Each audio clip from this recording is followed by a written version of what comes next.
Welcome back to another video on the channel. Today I'm delighted to be joined again on the channel by Anna Popescu. Anna, how are you doing? Hi, nice to be on again. I'm good, thanks. How are you? Yeah, very well. So just to kick things off, I wanted to get anything COVID related out the way early. Yeah.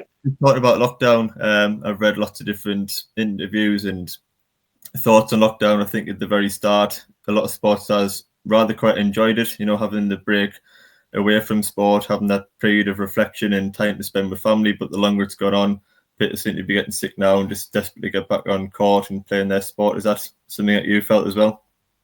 Yeah, I mean, I'd agree with the vast majority that it was really nice to have a break at the beginning. I guess for me, I kind of realized how long I'd gone without having a break, like such a long break, because I was, off court for like a month or two. So it was a good reminder that rest is really important and necessary. But yeah, like, I think it was more the uncertainty of it. It could affect our tournaments for the whole year. That really meant that uncertainty was why, a lot of us, I think, at the end were like itching just to get back to kind of normality. So it was great in a way, but at the same time, it was hard, like just not knowing when we'd be able to get back and play again. Yeah, it's almost like a year out of your life that seems to have just gone nowhere. But you competed in the Progress Tour Women's Championships, which feels like a lifetime ago. You reached the final of that with Emily Arbuthnot, and I just wondered how you felt that event went and your partnership with Emily that week. Yep. Yeah, that was a really fun event. It was like my first kind of proper event. Well, proper feeling of an event. First one back, and yeah, we made the final. Emily and I had played together like many times since we were about 10 or 11 because we're both from Hearts and actually used to train together when we were that age. So I feel like we've always played quite well together. We made final of a national tournament when we were maybe 15 or 14, something like that. And we played fairly well throughout. I think like we clicked fairly well. We were a pretty solid team. Um, and just fell short in the final. It was a tight match. But overall, yeah, it was a really fun event. Really nice to get back into tournaments. And what was really nice, it was just British players, and I think like a lot of relationships, between the British players kind of developed because it's actually rare we're at a tournament all together at the same time. Yeah, just touching on that, obviously, you mentioned all Brit event, and that was largely down to people not being able to travel to the tournaments. But the tournaments were set up by Jamie Murray and raised, over 100,000 for NHS charities who were broadcast live on BBC. And there's always talk of, how British tennis can improve and give our players more exposure. Do you think events like that play a big part and could be something that they can do more in the future? Yeah, 100%. I thought the Battle of the Brits events, both of them, but especially the mixed one, were really good fun. And like I think we don't expose kind of the general population to like the British tennis players enough. They only really see everyone at slams, like especially Wimbledon. Um, so I think a lot of British tennis fans would really like to get behind the British players, but they don't always have the exposure to them kind of year round. So I think it's a great way to kind of open up, and kind of develop that relationship between the players and the fans. And the Battle of the Brits was cool because you were so close to the players, and I think you could kind of see the players, at a way more personal level than you would at a slam. Yeah, I could see all Brits event and the O2 must have been doing really well in terms of crowd and connecting with players. But just keeping on doubles tennis for a moment, would you like to have a permanent doubles partner at some point in the future, or do you like playing with different players? Do you think that helps you improve as well? Yeah, it definitely helps you improve, like, being able to play with different people and kind of mesh your game styles together. But I definitely think long term, a permanent partner or someone that even if you play with for 3 months or 6 months or something, is definitely a benefit because you can just kind of build that rapport on court where you start to know each other's games so well that like what's going to come, and that can kind of make you play better as a team, I think, because you just play with greater like cohesiveness Mhm. just from playing together lots of times, and you can, discuss and build your kind of game style, if you like, as a team.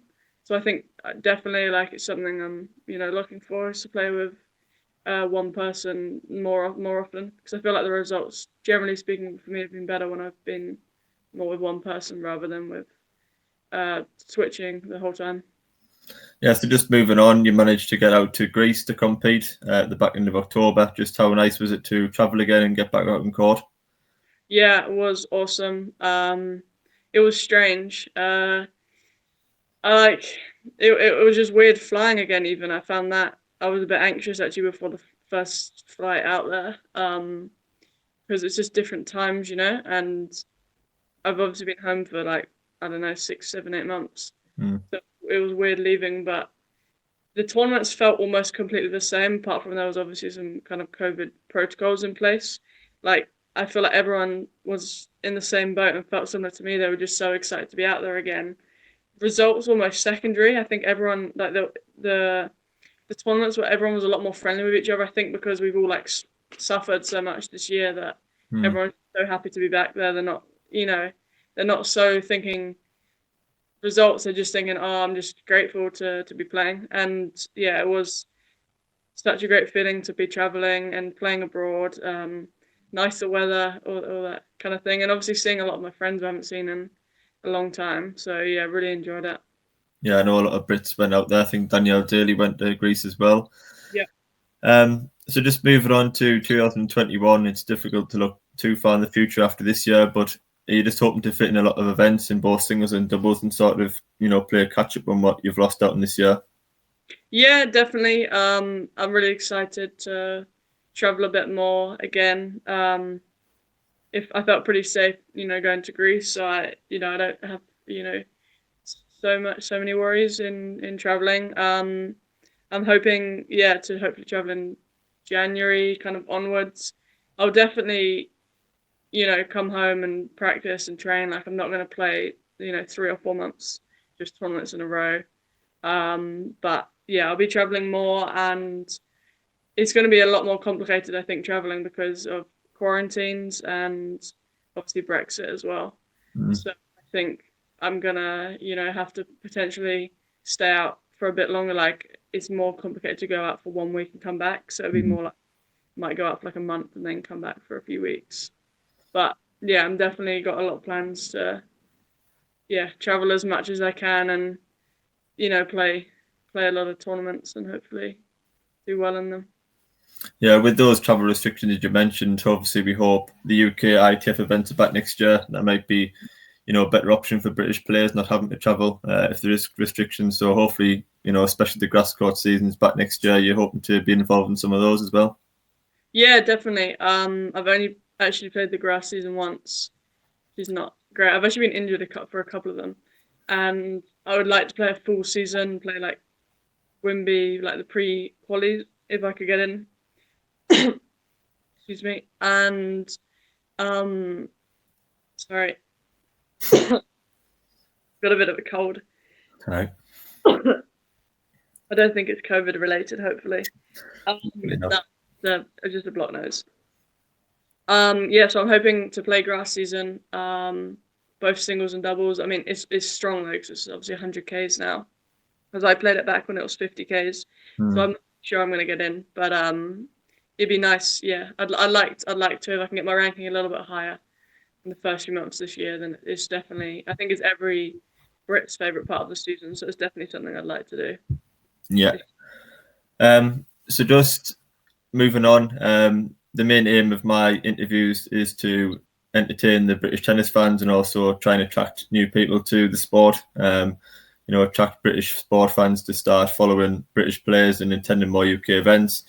But recently I've had the idea to start giving junior players an opportunity to ask questions and advice from pro players. I think in a majority of sports that junior players don't really get the chance to speak to pro players, and that's something I want to change in tennis. And would you be happy to answer a few questions from junior players that we got?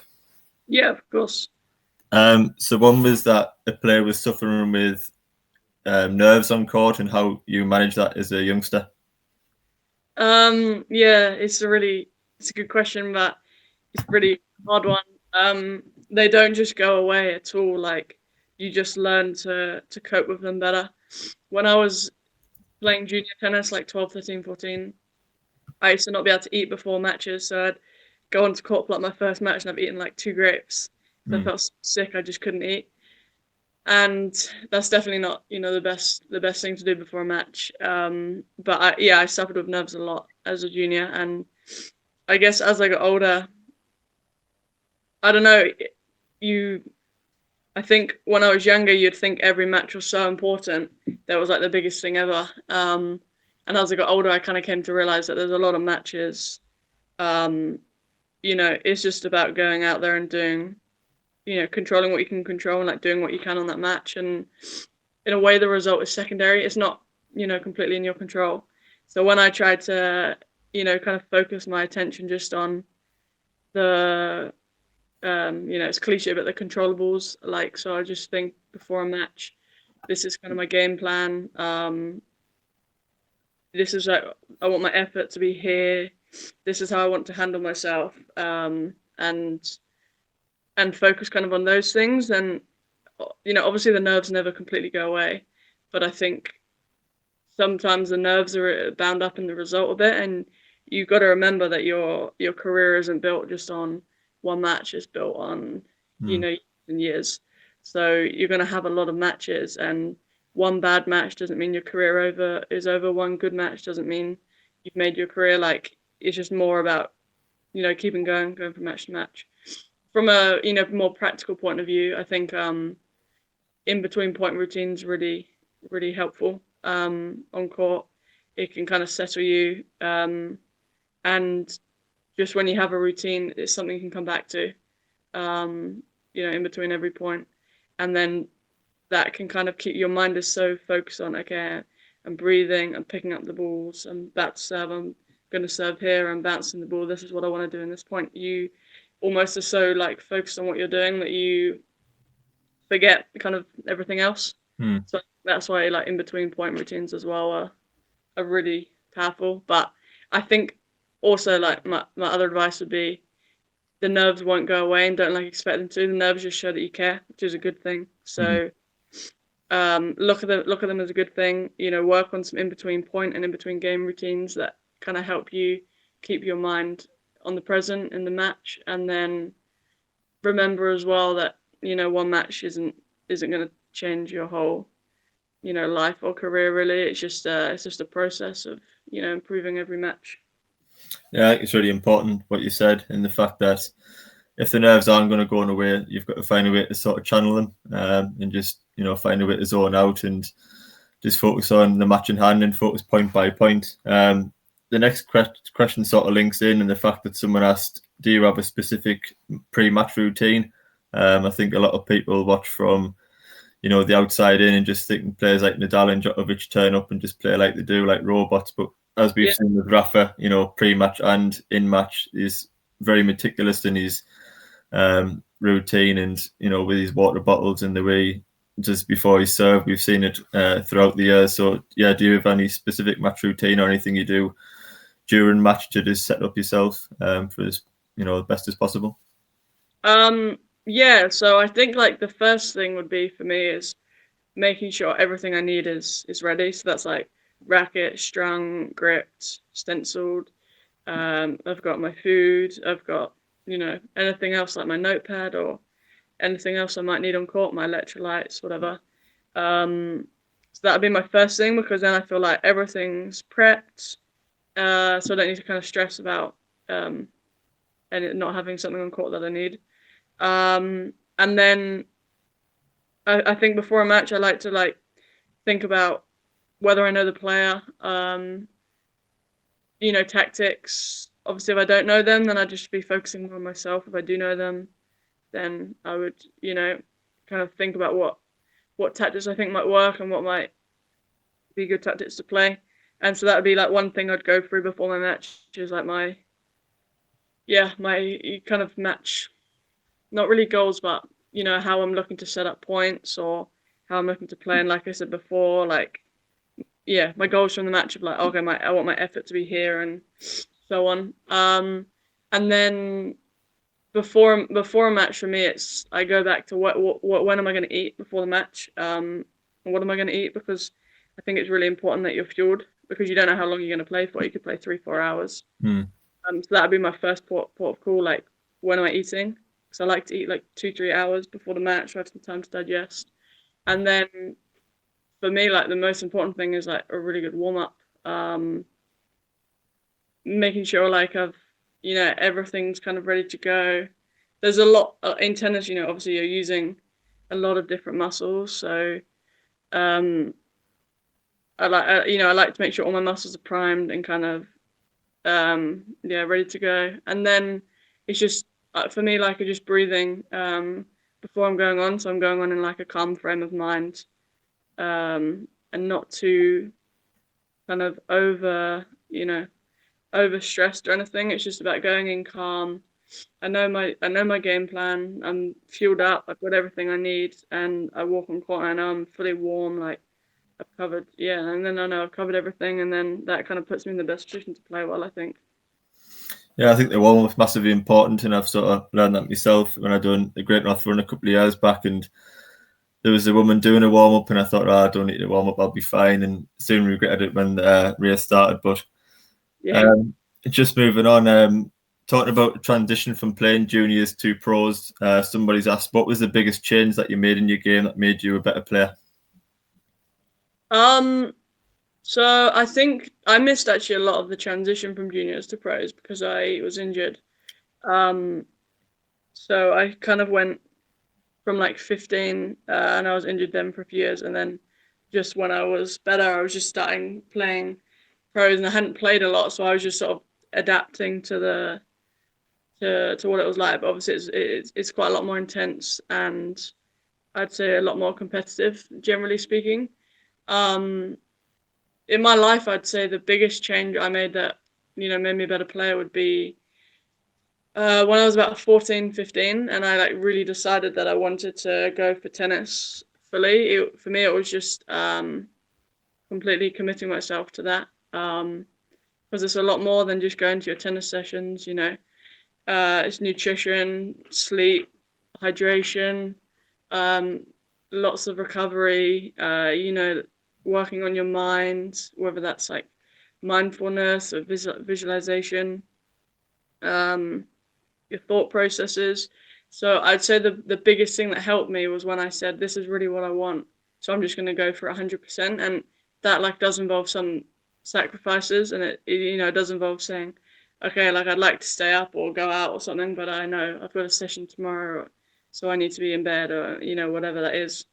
So yeah, I would say for me it was just that I mentally said to myself, this is what I'm committing to, and this is what I'm going for. And like, a lot of my effort now has to be on this. Obviously you've got to sometimes let loose, and obviously you have rest, and times where you do more fun things. But like, a lot of your focus, well, my focus now has to be on tennis. So I don't know if that's a very good answer, but honestly, for me, that was the biggest thing that made a difference. And I made a big jump straight away, just because I was recovering way better, I was way fresher, and obviously, your body's in way better shape if you're recovering well, but also your mind. So that for me kind of made the biggest difference, just that full kind of commitment. Yeah, just a final question for me. If there's any aspiring junior players watching this, and you could give them one piece of advice, what would that piece of advice be? So many things. I mean, I don't know what one piece I would give, but I think it would just be to kind of enjoy it and be kind to yourself, because tennis players generally, myself and a lot of tennis players I met, are very, very hard on themselves, and you lose one match and you think it's the end of the world, and you have a bad tournament, and you've worked really hard and it's not come off, and it's very easy then just to like beat up on yourself and say, oh, I'm not very good, whatever, whatever, whatever. So I guess my biggest advice would just be like to be kind of yourself. If you've given it your best, then don't worry. Like, good things take time. You just if you know you're putting in the work, like, I'm sure it will pay off in the long run. there's no guarantees of anything in life. Like maybe it doesn't pay off, and the same for me. Maybe it doesn't pay off, but if you know you've given everything you can, like be proud of yourself for that, and just I think like you're gonna lose a lot of matches, and generally speaking, we're not all like Djokovic's and Federer's and Nadal's or Serena, who go and win like a lot of tournaments, a lot of matches. If you play singles and doubles, you're often losing 2 matches every week. Mm-hmm. So if you beat up on yourself too bad, it's really hard mentally and emotionally to kind of keep going. So just try to be kind, focus on the things you can control, and then I feel like if you're giving your best effort, you can just be proud of yourself. There's no shame in failing or losing a match, as long as you're doing the right things and giving it your best in all aspects, not just on court, recovery and all the off-court work. So I don't know. It's very easy just to get washed away, and I don't know. A lot of players I think that end up quitting because they're so hard on themselves after losses and stuff. But I think it's important that building that mental strength and being able to bounce back. I saw something the other day saying you don't take losses, you take lessons. And I thought that was important, that the fact, as you've said, you might lose a couple of matches or 4 or 5 matches in a row, but as long as you're learning from them and realising your mistakes and working hard to rectify them, then you're going to become a better player. And people say that you learn more from defeats than you do from winning.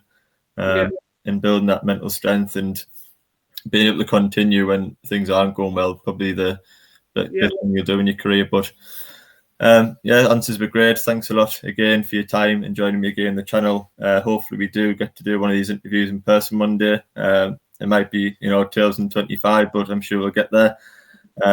All the best for Christmas and New Year, and just thanks for joining me again.